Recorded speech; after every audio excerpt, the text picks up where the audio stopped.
Proph Talk with Rick Joseph. I'm here with my man Andre Steer, and right now we already did episode 2 Reloaded. Right now we're gonna do a new episode, which is episode 6 with mental illness or mental disabilities, and it kind of touched me with that subject. What do you think about that subject with mental illnesses?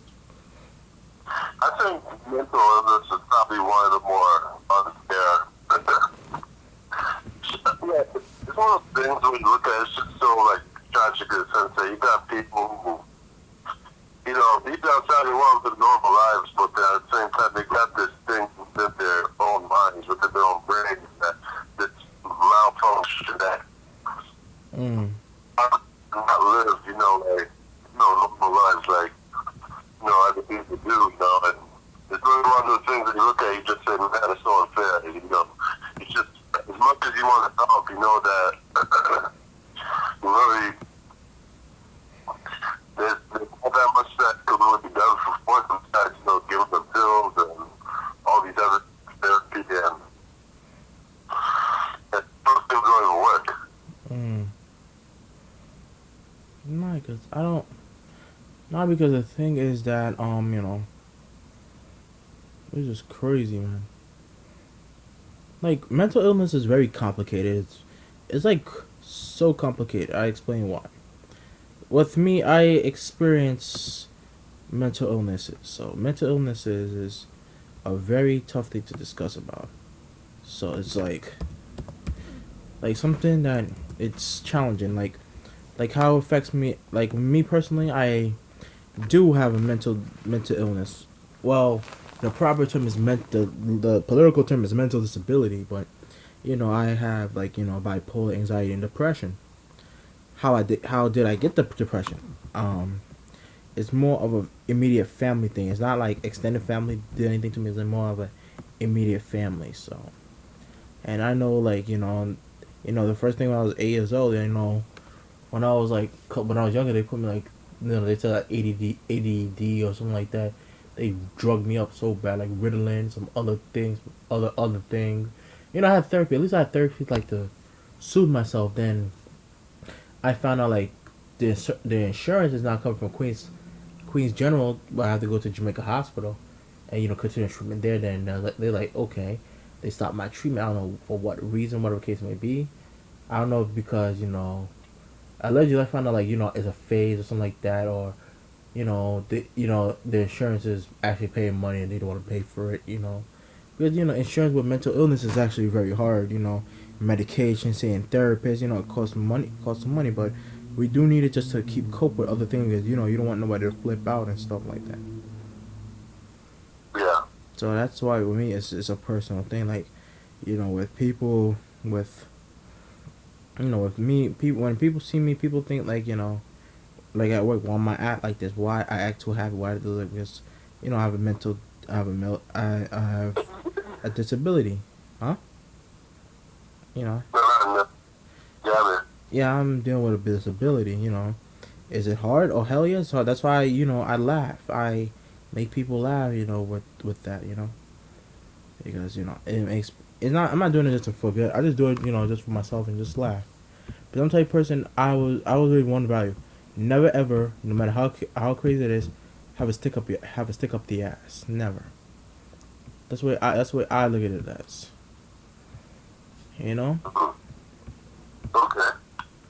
Because I see some people have it I do make a lot of innuendos, inappropriate ones at a certain time, and my mindset is just tired. That's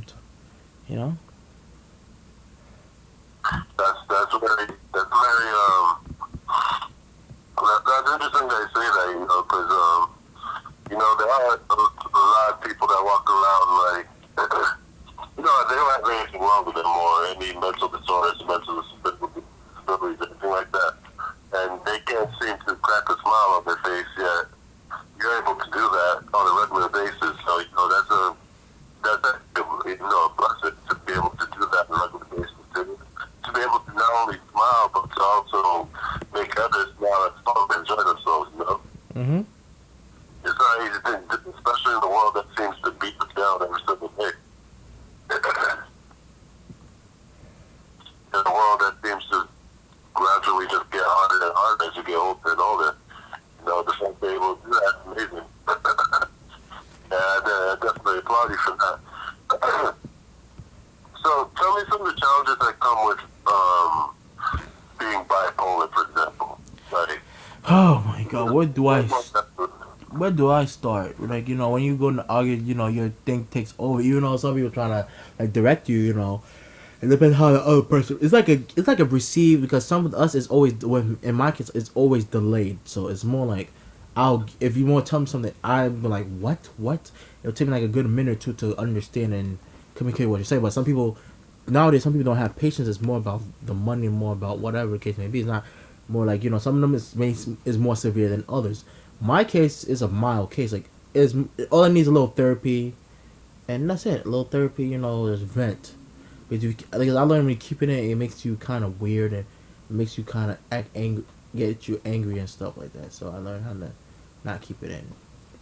And also, especially with things with relationships, like, I never told nobody that, like, because with me, I'm the type of person, I tell the truth. Like, when somebody's dating me or be in a relationship, I always tell them, like, look, I have this problem, but I don't like to keep my problem to hide, because eventually things were gonna come out. Like, if you're gonna live together, why are you taking this? Are you a crackhead? Or are you?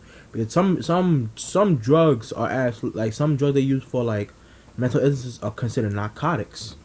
I'm not gonna go into details which one, but, like, they don't think, like, you never had this problem before. Like, yeah, I have. When you in the relationship, when you find out about that person, you don't get that person, oh, why didn't you tell me, or some other things. Like, I'm always like, with me, I'm always straight up with people when it comes to that. The reason why I didn't say that, because I told people, it's just, I told people, it's just crazy, alright.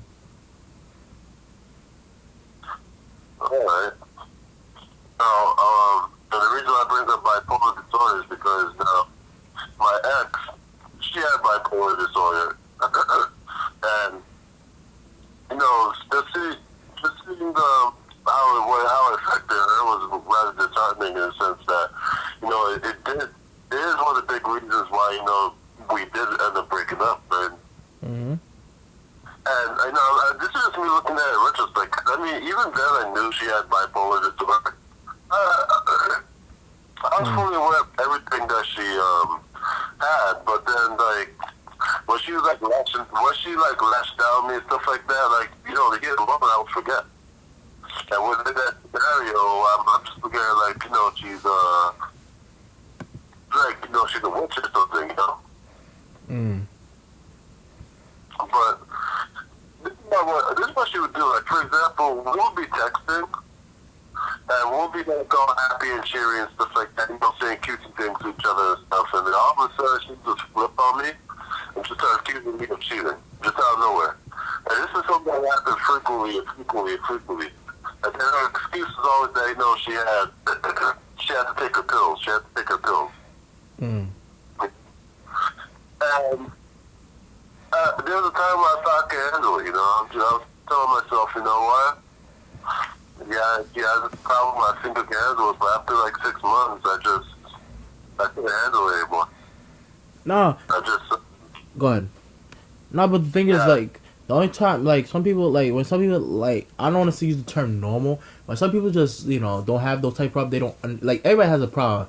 Some of them are not diagnosed with it because it's kind of hidden, but, you'll see it every time. So some of them get, with me, I'm more type of person, like, if I did somebody who has the condition, as long as the condition, like, mild, not, like, affecting my life, that's one thing. But, as long as, you under control and stuff like that, that's my main concern. That's my main concern, because I have a better, because I have a better,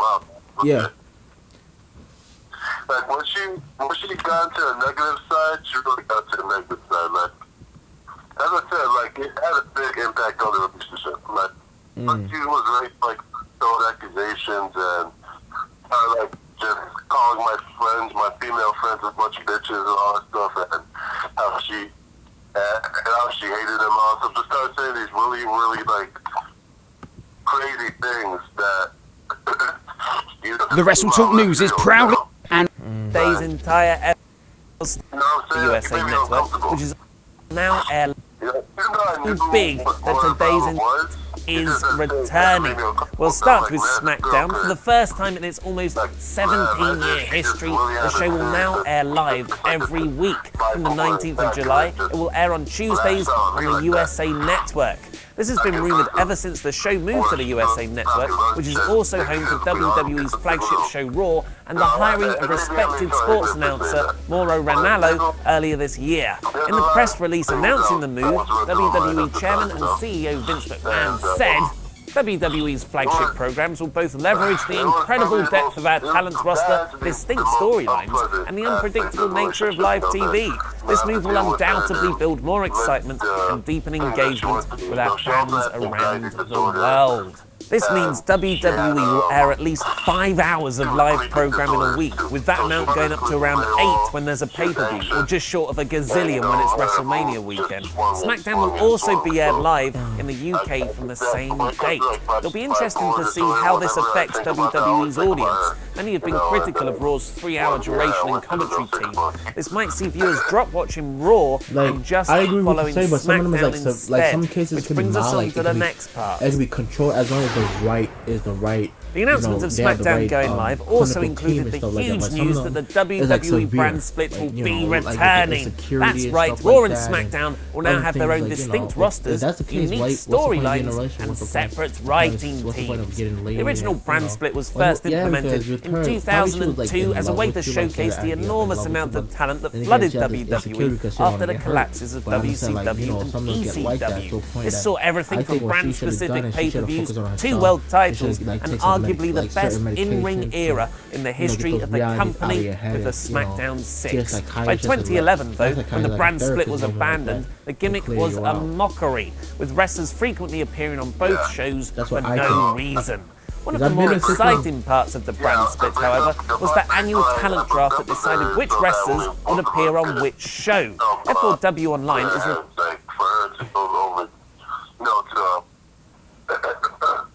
deal with herself, and to help, because her priority should be herself at that point, because she could have had a problem, and for me to just kind of figure out what my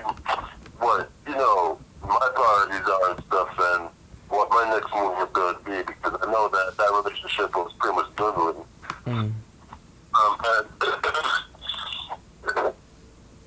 Sorry about that, and all good things that I should have, but I mean, for her to go through all that is really difficult. And she said that her source of she was depressed at that time too,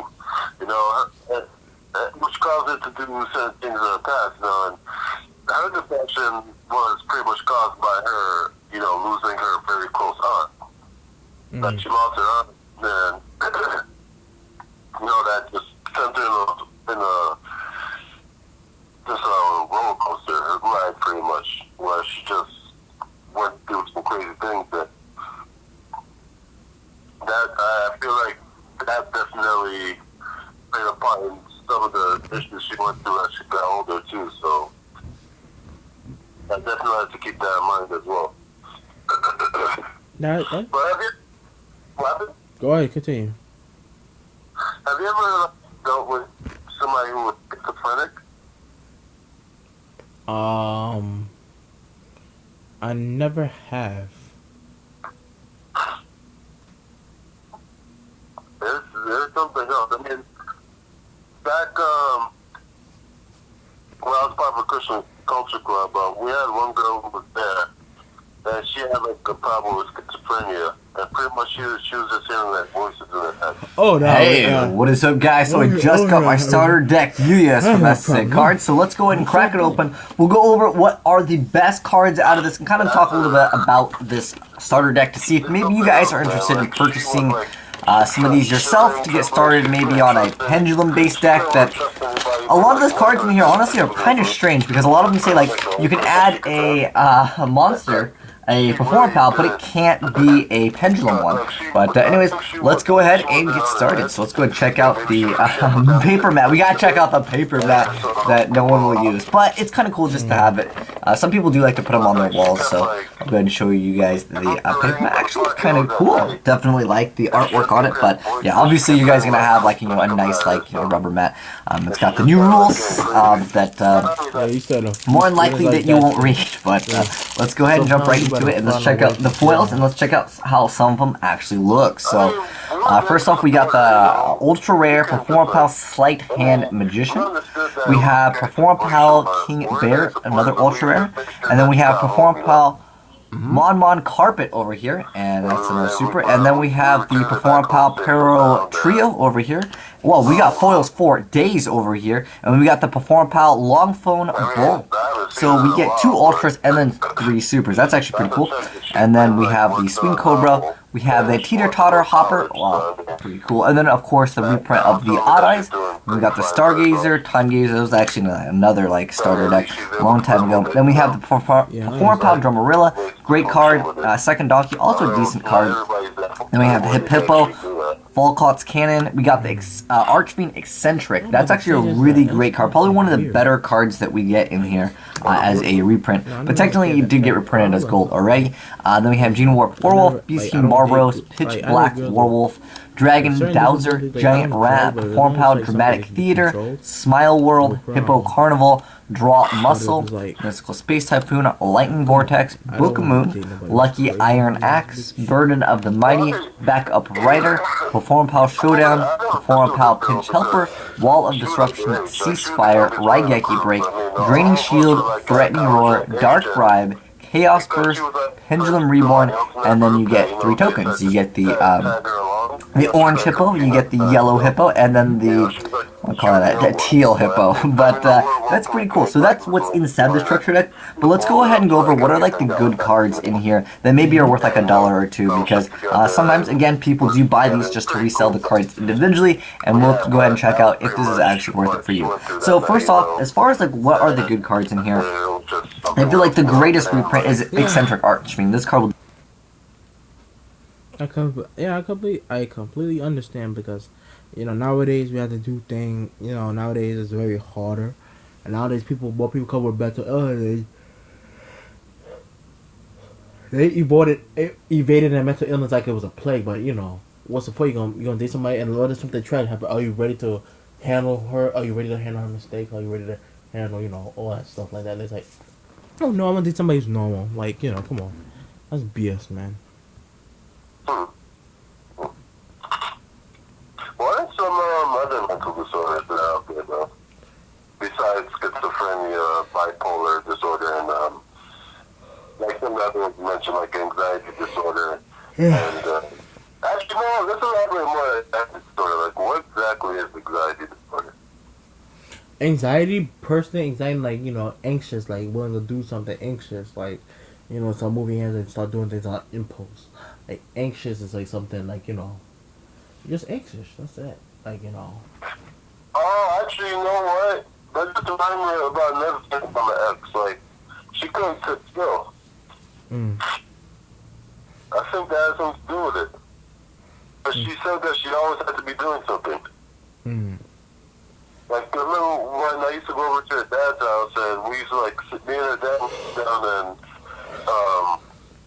just chat, about like spiritual things, philosophical things, things of that nature, political things. Like, she would never want to like come and chat, because she couldn't like bear to sit down and just talk like for like an hour, She had to be like in the kitchen making something and then walk around and do something else and then do something else.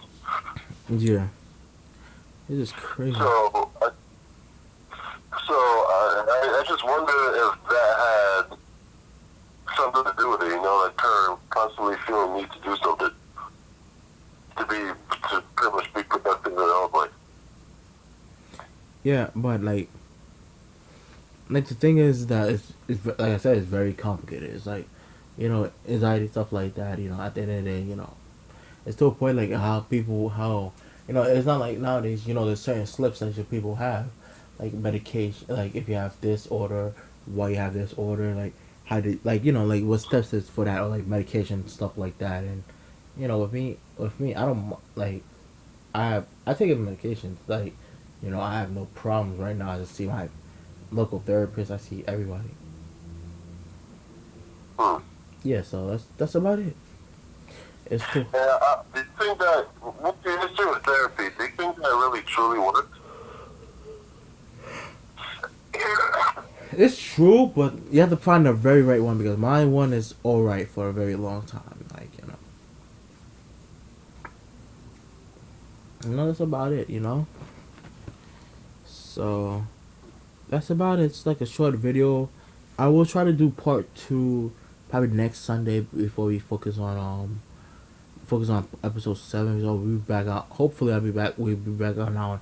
Normal time at 8 o'clock. Not 8 o'clock. Christ. 10 o'clock, 11 o'clock Central. So, in about 2 weeks, it's gonna go back to regular time, which is 8 o'clock to 10, 8 o'clock to 11, and there's gonna be another one. It's from 11 to 11. So that's about it. And I know you guys see me a little sleepy, and right now it's almost about minutes to 1. And right now I had a good time today, and I do what I gotta do. So that's about it. And like I said, oh, one more thing. Right now, as of yesterday, you guys can call. Even though I'm gonna display myself as Rick, just call me Cardo. That's it. Just call me Cardo. You don't have to call me Rick. You don't have to do one. As long as you don't call me Richard, Ricardo, or anything else, just call me Cardo. It's like Ricardo, just take out the R-I and just put in Cardo. So that's about it. So have a nice day and good night. And oh yeah, happy Memorial Day, guys. Happy Memorial.